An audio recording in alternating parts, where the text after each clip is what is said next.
Why would a Viking warrior intentionally grind deep horizontal grooves right into his own front teeth? Think about the sound of a metal file scraping against enamel.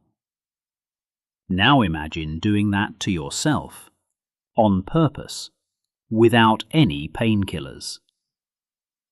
Most people think of Vikings as these messy, wild barbarians, but the skeletons we're digging up in Sweden are telling a completely different story.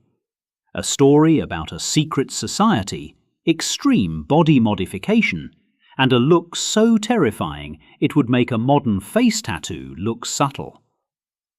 You've seen the movies where Vikings have scars and war paint, right? Well, forget that, because the reality is way more disturbing. We need to talk about the Furrowed Teeth mystery. So, picture this. You're an archaeologist in Gotland, Sweden. It's an island in the middle of the Baltic Sea, basically Viking Central back in the day. You're examining a skull from a grave at Koppersvik. At first glance, it looks like a standard male skeleton. Maybe died in battle, maybe died of old age. But then you look closer at the upper front teeth. There are lines cut across them, perfect horizontal lines. At first you might think, okay, maybe he was using his teeth as a tool, like holding nails or working leather. We see that sometimes in ancient populations. But no, these marks are too precise, they're too deliberate. And they are only on the upper front teeth, the ones you see when someone smiles. This wasn't an accident. This was a statement. We found over 130 of these guys now, mostly in Sweden, but a few in Denmark and even a couple in England. And here's the kicker. It's almost exclusively men. Now, I want you to really think about the mechanics of this for a second. We're talking about taking a file, probably made of iron or maybe a really sharp stone, and sawing into the most sensitive part of your mouth. If you've ever had a dentist drill your tooth before the numbing shot kicked in, you know that sharp electric jolt of pain. These guys sat there and endured that for hours. But why?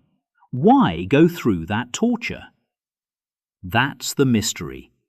Because the Vikings, for all their sagas and stories, never actually wrote down, hey, here is why we ruin our teeth.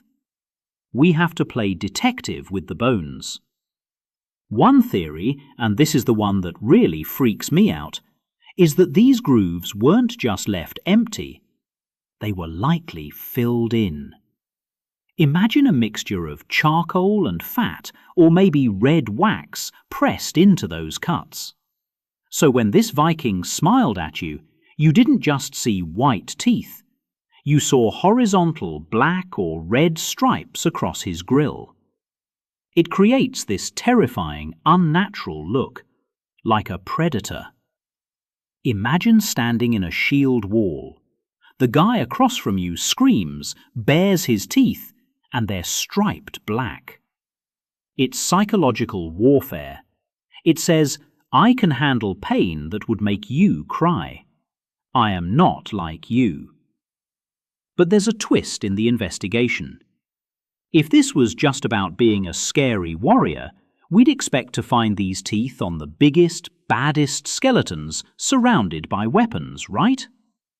Well, we do find them in warrior graves. But we also find them in regular graves, and we don't find them on every warrior. So, if it's not just for intimidation, what is it? Some archaeologists think it might have been a brotherhood, a trade guild. Think about the Varangian Guard, those Vikings who went down to Constantinople to protect the emperor. Or the Jomsvikings, that legendary mercenary order. How do you prove you're part of the club when you're travelling halfway across the world?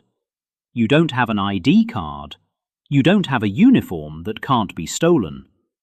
but you have your face. If you walk into a trading post in Russia or England and you flash that striped smile, other Vikings immediately know he's one of us. It's a permanent badge of membership, and the pain required to get it, that's the initiation fee. It proves you're tough enough to belong. It's basically the Viking version of a secret handshake, except it involves destroying your enamel and risking a massive infection in your skull. And we know they risked infection. The pulp of the tooth is right there. If you file too deep, you hit the nerve. You get an abscess. You could die just from trying to look cool. But here is the piece of evidence that really haunts me. In Dorset, England, they found a mass grave, a death pit of decapitated Vikings. These guys were executed by the locals, Saxons, around 1000 AD. It was a brutal end. They were stripped, humiliated, and beheaded. But when they examined the skulls, one of them had the filed teeth. Even in death, stripped of his armour, stripped of his dignity, miles from home, that mark remained. The Saxons who killed him would have looked at that severed head and known, this wasn't just a farmer they caught raiding, this was a professional. It changes how we see them, doesn't it? We usually think of Vikings modifying their hair or beards, but this is permanent. This is bone deep. It shows a level of commitment to their identity that is honestly kind of terrifying. They weren't just born Vikings, they carved it into their own bodies. So, I have to ask you, if you were back there in that shield wall, would you have done it? Would you have sat in that chair and let someone file your teeth just to belong to the Brotherhood? Or is that one step too far, even for Valhalla? Let me know what you think down below.